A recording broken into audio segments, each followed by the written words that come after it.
Mara Calloway packed one bag. She did not pack her rejection.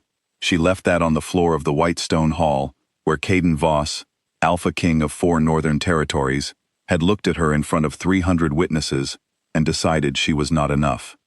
She packed her clothes, her herb notes, the small knife her mother gave her before the disgrace, before everything. She zipped the bag closed at 2 in the morning and walked out of Iron Vale Pack territory without looking back. Not because she wasn't tempted to look back, because she knew if she did, she would see nothing waiting for her there.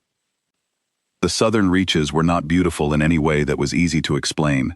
The trees were thin and pale, the rivers ran shallow, and the wolves who lived there did so because they had chosen the edges of the world over the middle of someone else's story. Mara found Orin on her 3rd day south. He was a healer, old enough that his wolf had gone gray and calm the way very old things go calm, and he asked her exactly one question when she knocked on his door with her single bag and the shadow of a bond mark still burning silver on her collarbone. "Can you learn?" "Yes," she said. "Then come in." She stayed 3 years. She learned herbcraft. She learned wound management. She learned the old pack languages, the ones written in symbols, not sounds. And she learned the political geography of the Northern, Southern, and Western territories the way other women learned recipes, carefully and with total attention, because knowledge was the one thing no alpha could reject.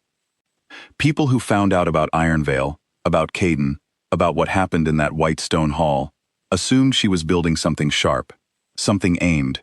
They imagined her sharpening herself the way you sharpen a blade, for use against a specific target. She was not. She was building a life that did not have a hole in the center shaped like him. It took time. The bond mark faded from scarlet to silver, to something almost white, like an old scar. She stopped waking up at 3 in the morning, with her hand pressed to her collarbone. She stopped having dreams where the ceremony went differently. She started having dreams about her work, which sounds small, but was enormous actually, because it meant her sleeping mind had found other things worth caring about. She was 27 when Orin called her inside one afternoon and slid a letter across the table. "Northern packs," he said. "Something is moving through them. It is not natural." She read the letter twice. The symptoms were unusual. A sickness that spread too evenly, hit too fast, moved with the kind of precision that nature did not use. "Planted," she said. "Yes." "You want me to go north?" Orin looked at her with the calm of a man who had already thought through every version of this conversation. "I want the northern wolves helped. You are the only one I trust with the protocol. Where that happens to be is separate from why I am sending you." She looked at the letter for a long moment. "Iron Vale is north," she said. "Yes," Orin said. "It is." She packed her bag that night.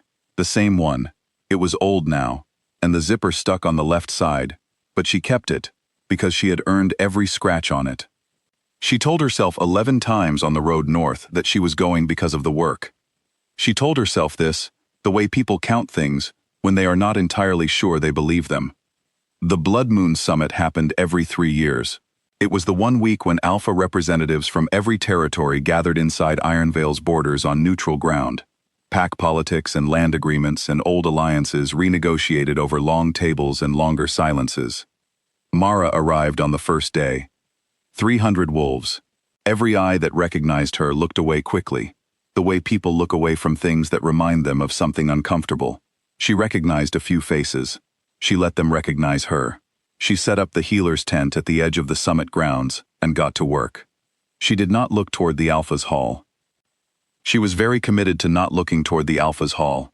She treated 11 patients on the first day, 2 cases of the northern sickness. Early stage, manageable. She worked steadily, speaking when she needed to, going quiet when she did not. Orin had taught her that healing required a specific kind of attention, the kind that had no room left over for your own noise. She slept well that night, which surprised her. On the second day, she became aware that she was being watched. It was not threatening. It was not even, exactly, obvious. It was the particular feeling of a gaze that carries weight, the kind you feel before you turn to find its source. She finished wrapping a patient's wrist, turned. 40 feet away, outside the main hall, Caden Voss was looking at her. He was mid-sentence with a delegate from the Western Reach. Then he wasn't. His head had turned in a way that looked involuntary, like something had pulled it, and his eyes found her with a precision that had nothing to do with searching. He had not changed the way she expected. She had imagined him either exactly the same or dramatically different, the way you imagine people when you have spent 3 years not allowing yourself to think about them. In reality, he was neither. He had aged in small, honest ways, heavier in the shoulders, something behind the eyes that had not been there before. A crack somewhere in the architecture. She looked away first, went back to her patient. She heard him excuse himself from the delegate. He came to her tent at night. She knew he was outside before he announced himself. That was the bond. That stupid, faithful, patient thing, still running its signal beneath everything, like a radio left on in an empty room. She kept cataloging her supplies. "You came back," he said. "I came to do a job." She did not look up from the shelf. They are not the same thing. He stepped inside. Old habit. She had expected it. She turned and looked at him then, because she had decided 3 years ago that she would never again look away from things she needed to see clearly. He was looking at her the way a man looks at something he made a decision about and has since reconsidered very thoroughly. "I made a mistake," he said. She picked up a small vial, checked it against the lantern light, set it down carefully, because it mattered. "I know," she said. That was all. She went back to work. He stayed. Neither of them spoke for a long time, and the silence was not comfortable exactly, but it was honest, which was its own kind of thing. He left before midnight. She finished her cataloging. She lay down on her camp cot and looked at the ceiling of the tent and told herself she felt nothing in particular. The bond mark on her collarbone was warm. She pressed her hand over it and went to sleep. Dalen of the Western Reach was a specific kind of dangerous, the kind that came packaged in good manners. He had been looking for leverage against the Alpha King for 2 summit cycles. He found it on the 3rd day. He came to the healer's tent in the morning, very politely, with a very polite offer. He needed a healer for his territory, full-time, well-paid, marked under Western Reach protection. The word marked landed exactly the way he intended it to. Mara had spent a winter learning diplomatic language. She understood the offer completely. She was not a person to Dalen. She was a message to Caden, wrapped in something that looked like an employment arrangement. She hated it. She hated more that when she looked up from Dalen's very polite smile, she could already see Caden across the summit grounds, standing very still in the way things stand still when they are working very hard not to move. She declined, cleanly, in the formal language of diplomatic refusal, in front of everyone present. No anger, no drama, no look in Caden's direction, just a closed door. Dalen did not take the closed door well. He pushed, not loudly. Dalen never did anything loudly. He pushed in the way water pushes, patient, persistent, finding every small gap. Caden moved between them before he had apparently decided to. One moment he was across the grounds, the next he was not. 300 wolves went quiet, the way wolves go quiet when something is about to be decided. She looked at Caden's back, broad, still. The bond mark on her collarbone went from warm to hot. He didn't fight Dalen. That surprised her. She had prepared herself for the Alpha King she remembered, the one who moved through the world with the assumption that everything would arrange itself around him. The one who rejected her because an Omega from a disgraced line did not fit the image of what an Alpha King's mate should be. Instead, he did something that cost him in a way she could see. He turned away from Dalen. He turned to her. In front of 300 wolves, in front of the delegates and the representatives, and all the political machinery of the Northern Summit, Caden Voss looked at Mara Calloway and said, "I was wrong to reject you. I am asking, not commanding, if you will let me try to be worthy of what the bond already knows." The hall did not breathe. Dalen's smile went very flat. Mara stood in the center of all that silence and looked at the man who had said 11 words in a white stone hall 3 years ago and rearranged the entire shape of her life. She looked at him for a long time, long enough that Dalen started to believe she would refuse. Then she said, "You get one chance. I came here to do a job. The job does not change. It was not forgiveness. It was not a yes decorated with feeling.